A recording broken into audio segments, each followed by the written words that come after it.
and welcome to Oscoey. Today we have a special treat. Mr. Oscoey has filmed his recipe for hummus using dried garbanzo beans or chickpeas that we get from a local farm called Palouse.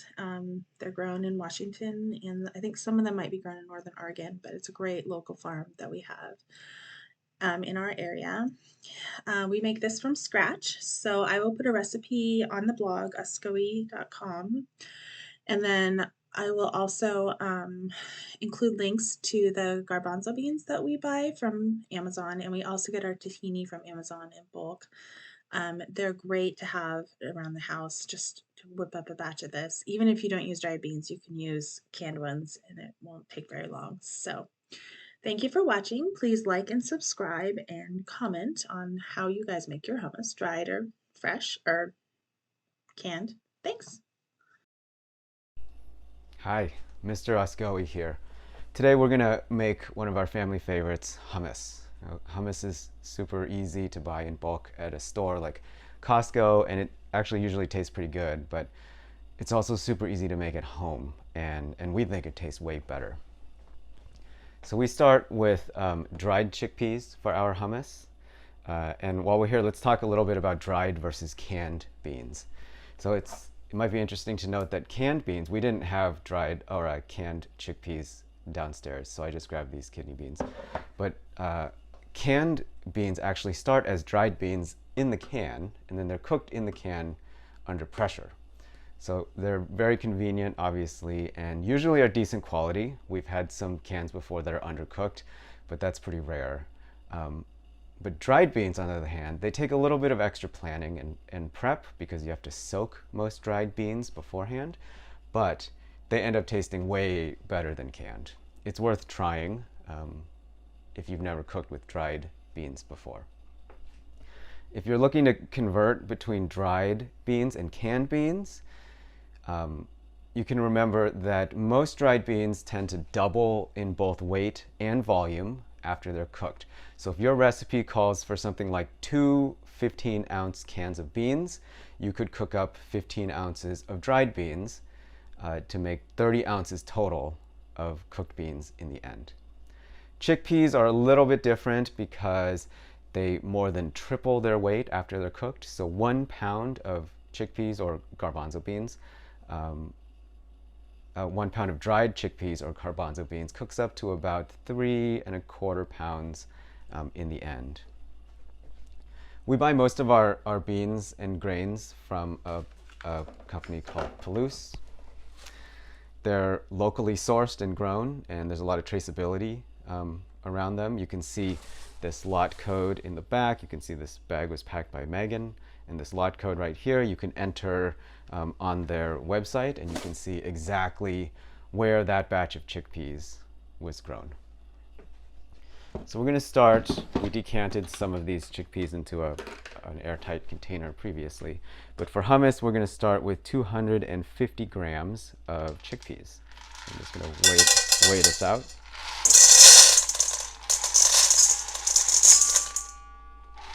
A little bit of extra. So we got 254 grams here. A little bit of extra doesn't hurt. And I'm going to quickly kind of look through them to make sure that there's not any kind of discolored, bad ones, or more importantly, stones in them. We've been really lucky with this Palouse brand where I haven't found any rocks or even really bad beans in any of the times we've cooked with them. So next thing I'm going to do is I'm going to take these over to the sink. I'm going to rinse them off, and I'll be back. All right, so I have rinsed these off in the sink, and I've covered them with a bunch of cool water. So I've more than kind of doubled the amount of water I put in there. These are now going to sit and soak for at least 12 hours. If it's particularly warm where you are, you can put them in the fridge, or else they tend to start to ferment. But otherwise, you want to make sure you have enough water in here, more than you think you need, because you're going to drain off the extra anyways, but you might be surprised how much water these are going to soak up. These will probably, in 12 hours from now, probably have soaked up most of this water. So we'll be back after the soak and we'll start making our hummus. All right, so here we are back.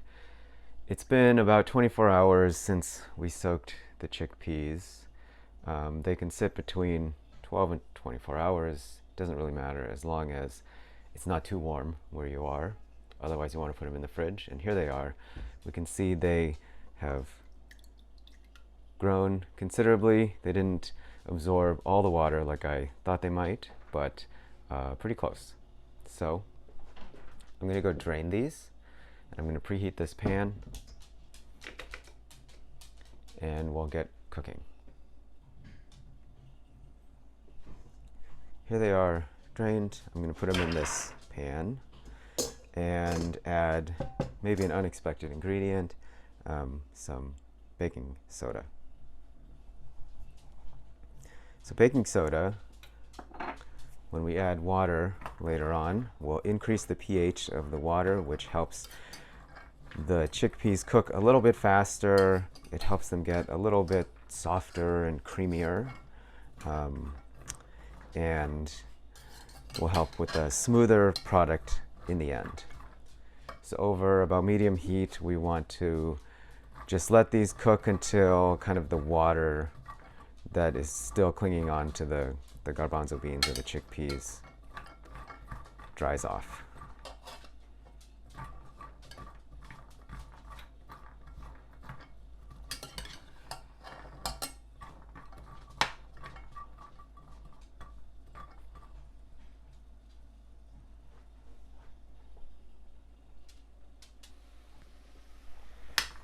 So these are getting dried out a bit. You can see it's starting to get a little foamy because of the baking soda we put in there. So now I'm going to put in 6.5 cups of water.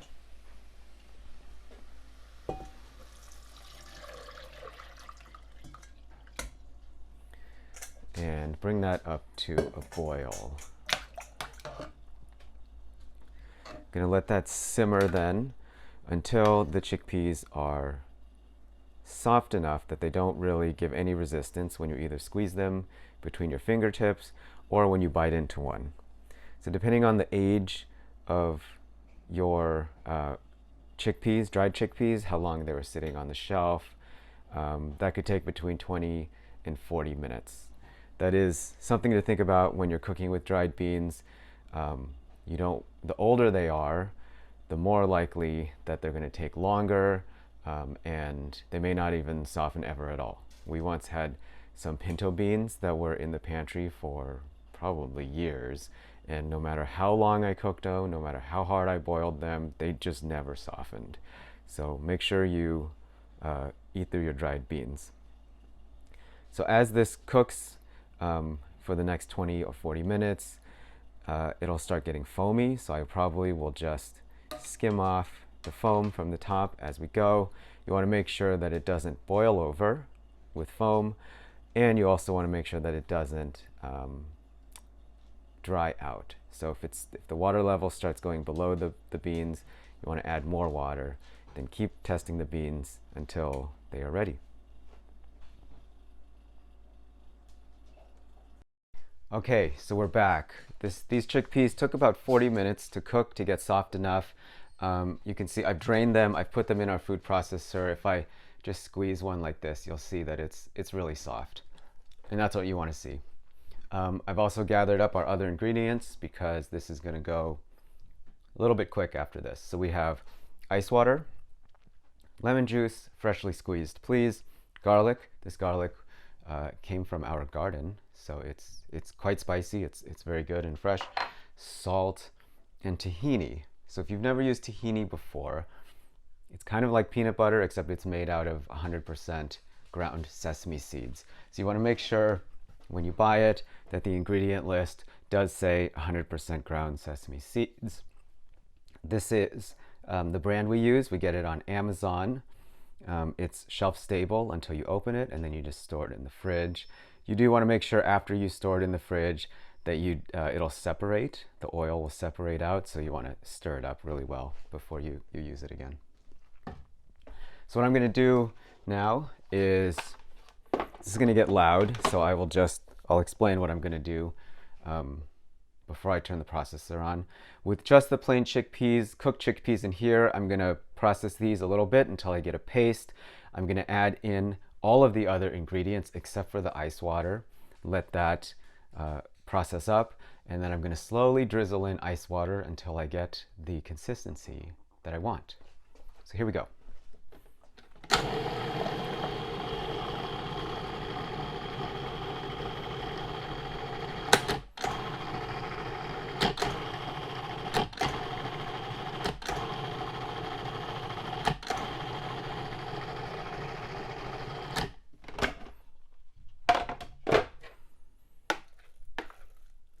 It's mostly paste. There's a few whole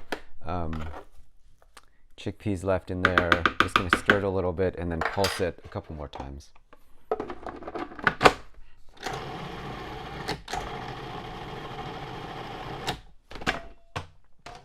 we'll add in our salt, our garlic, and scrape in this tahini.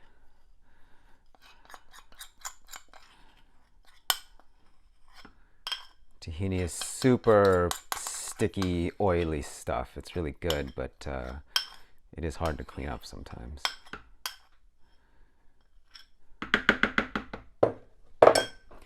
And 4 tablespoons of freshly squeezed lemon juice.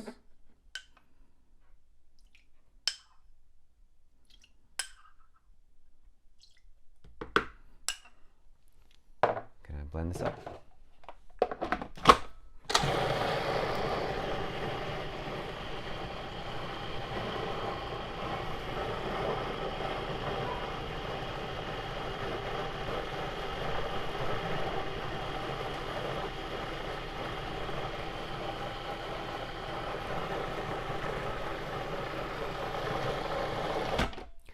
Take a little bit of time. You can see it's definitely coming together and homogenizing in there. It is thick. That's what the ice water is for.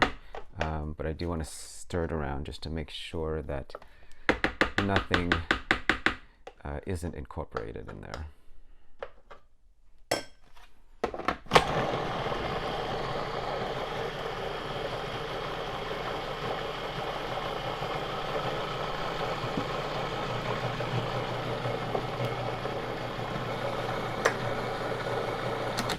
And now, while the processor is running, through the top, I'm going to start drizzling in the ice water.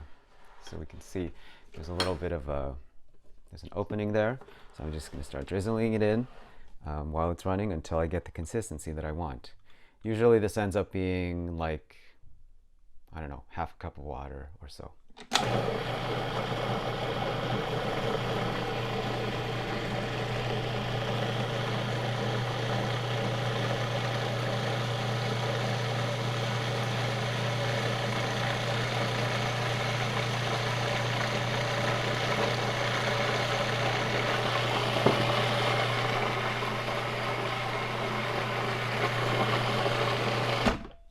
Just going to check this now for consistency as well as seasoning.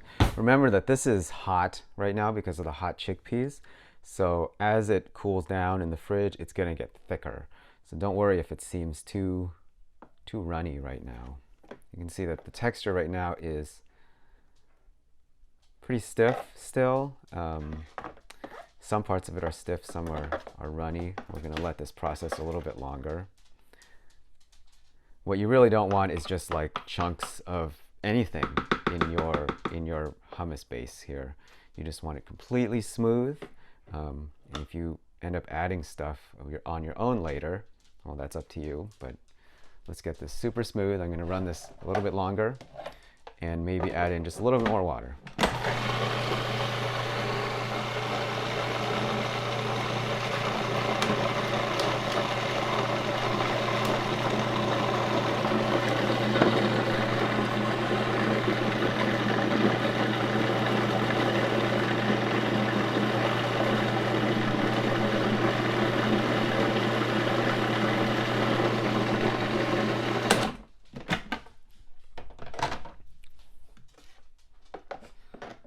right, so now we can see that now it seems too liquidy, but remember, like I said, once this cools down in the fridge, it's going to thicken right back up. This is really the consistency that I'm looking for right now while it's warm.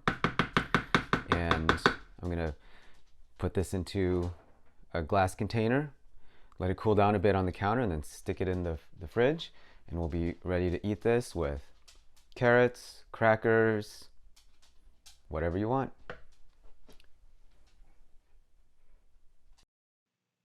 Thank you for watching our guest post with Mr. Oscoey making hummus in our kitchen from scratch. You can also alter this recipe to use a can of chickpeas at the end, where you just put them in the food processor and then add the other ingredients if you don't have time to soak your beans overnight and cook them. We've done it both ways, but we prefer the soaking the beans because the ones we get from Palouse are way better with tasting than the rest of them. I'll put a recipe up on the blog, oscoey.com, um, within the next couple days, just a basic recipe for the ingredients. As always, please like and subscribe and comment. How do you make your hummus? Do you use canned beans or dried beans? Let me know. Have a great day and thank you for watching.